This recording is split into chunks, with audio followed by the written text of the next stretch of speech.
नमस्कार साथियों, दिव्य विज्ञान के YouTube चैनल में आपका स्वागत है। मेरा नाम है गिरीश मिश्रा। दोस्तों, जैसा कि आप सभी को पता है, आज उत्तराखंड में जो है धामी जी की कैबिनेट की बैठक थी। तो उस बैठक में आज महत्वपूर्ण फैसले होने थे। उन महत्वपूर्ण फैसले में पहला सबसे महत्वपूर्ण जो फैसला, जिस पर लगभग सभी की आंखें लगी हुई थी, वो थी प्राथमिक शिक्षक भर्ती जो PRT है, उसकी नियमावली में संशोधन क्या आज हो पाएगा। क्योंकि पिछले 4 या 5 कैबिनेट से लगातार बात हो रही थी कि बेसिक शिक्षा नियमावली में जो है संशोधन होगा, जहां पर सुप्रीम कोर्ट के फैसले के तहत BEd अभ्यर्थियों को बाहर किया गया था। तो उत्तराखंड की जो प्राथमिक शिक्षक से संबंधित नियमावली थी, उसमें अभी भी BEd का जो है उसमें उल्लेख था। तो उसमें संशोधन करने के लिए लगातार बात चल रही थी। तो बड़ी कशमकश के बाद आज जो है 11 मार्च को इसमें संशोधन का जो है प्रस्ताव पास हो गया है, जिससे कि लगभग अब आगामी भर्ती जो उत्तराखंड में PRT की होगी, उसमें अब DLED ही मान्य होगा। उससे संबंधित जो है प्रस्ताव पास हो गया है। DLED ही उसमें जो है होने वाला है। BEd आने वाली भर्ती में जो है अब सम्मिलित नहीं होगा। जबकि जो पुरानी भर्ती है, जिसमें लगभग 1200 के करीब पद है, उसमें अभी स्थिति साफ नहीं है। वो उसके बारे में आगे आने वाले समय में पता चलेगा। जैसे ही पता चलता है उस बारे में, तो हम उस पर जो है वीडियो आपको बना के यहाँ पर आपके सामने लेके आएंगे। तो बात करते हैं किन किन बातों पर आज उत्तराखंड कैबिनेट की महत्वपूर्ण जो बैठक हुई थी, किन किन बातों पर आज प्रस्ताव पास हुआ है। तो पहला जो है इसमें प्रस्ताव पास हुआ है, स्वास्थ्य विभाग के तहत अटल आयुष्मान योजना के तहत डायलिसिस में 100% प्रतिपूर्ति होगी। ये पहला कैबिनेट में जो प्रस्ताव पास हुआ है, तो ये आयुष्मान योजना को लेकर हुआ है। दूसरा है, ये इसी का है कि अभी तक जो है 50% पूर्ति होती थी, अब इसमें 100%, अब 100% इसमें पूर्ति होगी। ये पहला कैबिनेट का जो प्रस्ताव था ये था। दूसरा था कि सेवायोजन विभाग के तहत 630 करोड़ रुपए के प्रोजेक्ट को डॉलर एक्सचेंज की मंजूरी दे दी गई है।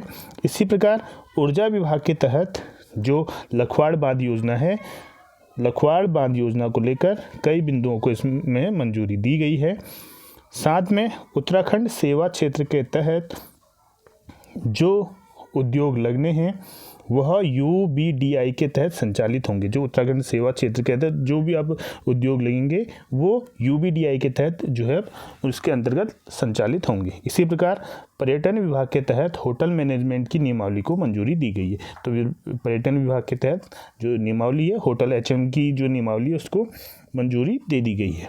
उसी प्रकार काशीपुर में गड़ी नेगी क्षेत्र नगर पंचायत का दर्जा दिया गया है। जो काशीपुर में जो क्षेत्र है, गड़ी नेगी क्षेत्र को, इसे नगर पंचायत का यहाँ पर दर्जा दे दिया गया है। इसी प्रकार सबसे महत्वपूर्ण एक खबर ये भी है कि उच्च शिक्षा विभाग के तहत जो छात्र PhD कर रहे हैं, जो अभी उच्च शिक्षा विभाग के तहत PhD कर रहे हैं, उन्हें किसी मद से छात्रवृत्ति नहीं मिलती है। तो ऐसे छात्र जो उच्च शिक्षा विभाग में PhD कर रहे हैं और उन्हें किसी प्रकार की छात्रवृत्ति नहीं मिलती। छात्रवृत्ति का मतलब, जैसे अगर आपने NET JRF अगर किया हो, तो JRF के तहत भी जो है यहाँ पर स्कॉलरशिप मिलती है, या फिर कोई अन्य प्रकार की अगर स्कॉलरशिप PhD का छात्र नहीं ले रहा है, तो उन्हें सरकार अब 5,000 रुपये महीने देने की बात की जा रही है। जिन्हें किसी प्रकार की स्कॉलरशिप नहीं मिलती है, जो राज्य के जैसे कुमाऊं यूनिवर्सिटी है, या तुम्हारे SSJ है, या फिर इधर से रे सुमन है,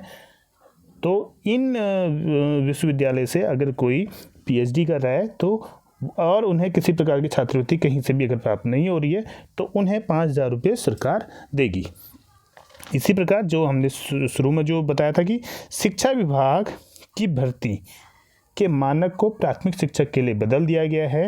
अब BEd की जगह DLED ही होगा मान्य। तो आने वाली भर्तियों में BEd की जगह पर अब DLED ही, यहाँ पर DLED और साथ में TET पास, DLED तो होगा ही, DLED होगा, साथ में TET पास अभ्यर्थी ही जो है इसमें सम्मिलित हो पाएंगे प्राथमिक शिक्षक भर्ती में।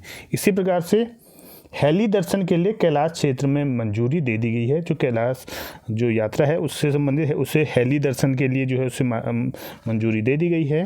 साथ में हरावाला में कैंसर अस्पताल और हरिद्वार मातृ शिशु अस्पताल में PPP मोड को पर चलाने की इसमें मंजूरी दे दी गई है। तो ये महत्वपूर्ण फैसले आज कैबिनेट में पास हुए हैं। तो जिसमें सबसे महत्वपूर्ण हम कह सकते हैं, सबसे महत्वपूर्ण है शिक्षा जो बेसिक शिक्षा में है यहाँ पर जो है जो नियमावली संशोधन है, और दूसरा जो पीएचडी कर रहे हैं उनको सरकार की तरफ से रिसर्च में सहायता के लिए 5,000 रुपये प्रति माह देने की कवायद यहाँ पर शुरू की जाएगी। इससे संबंधित मंजूरी मिल गई है।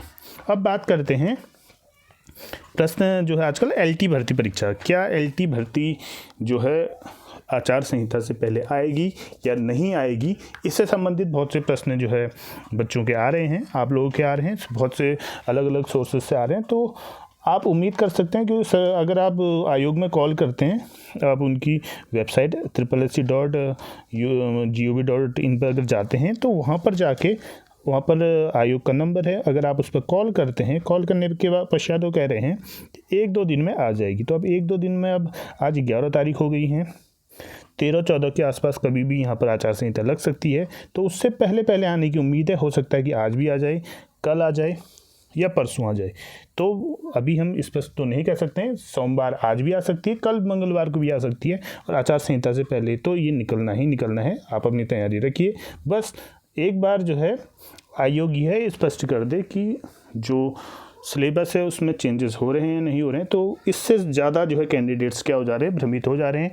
वो उन्हें लग रहा है कि हम किस तरीके से तैयारी करें। तो कम से कम आयोग को ये स्पष्ट पहले कर देना चाहिए, चाहे वो आचार संहिता से पहले ज्ञापन जारी करे, लेकिन अभ्यर्थियों को ये बता दे कि आयोग सिलेबस में परिवर्तन करने जा रहा है या नहीं करने जा रहा है। अगर नहीं करने जा रहा है तो पुराना 70 और 30 के रेशियो से ही होगा आपका एग्ज़ाम, और अगर हो जाता है तो 50-50 वाला रेशियो हो जाएगा, और उसमें आपको 2 अलग से सब्जेक्ट पढ़ने पड़ जाएंगे। जो पहले पढ़ते थे उसके साथ आपको रीजनिंग भी पढ़नी पड़ेगी और साथ में जीएस भी पढ़नी पड़ेगी। अगर ये चीज़ कंफर्म हो जाए तो जो कैंडिडेट्स हैं वो कम से कम अपनी तैयारी को उस हिसाब से कर पाएंगे। तो लेकिन मुझे नहीं लग रहा है आयोग इससे पहले बताएगा। जैसे ही नोटिफिकेशन जारी होगा और नोटिफिकेशन में ही ये चीज़ स्पष्ट हो जाएगी, तो आप इस पर ज़्यादा डिमोटिवेट होने की ज़रूरत है नहीं। आप 1-2 दिन रुकिए, नोटिफिकेशन आ जाएगा, और नोटिफिकेशन आते ही आपको सारी चीज़ें पता चल जाएगी। तो उम्मीद करता हूँ आज की वीडियो आपको सही अच्छी लगी होगी। मिलते हैं अपनी नई वीडियो के साथ, तब तक के लिए धन्यवाद। जय हिंद, जय भारत, जय उत्तराखंड।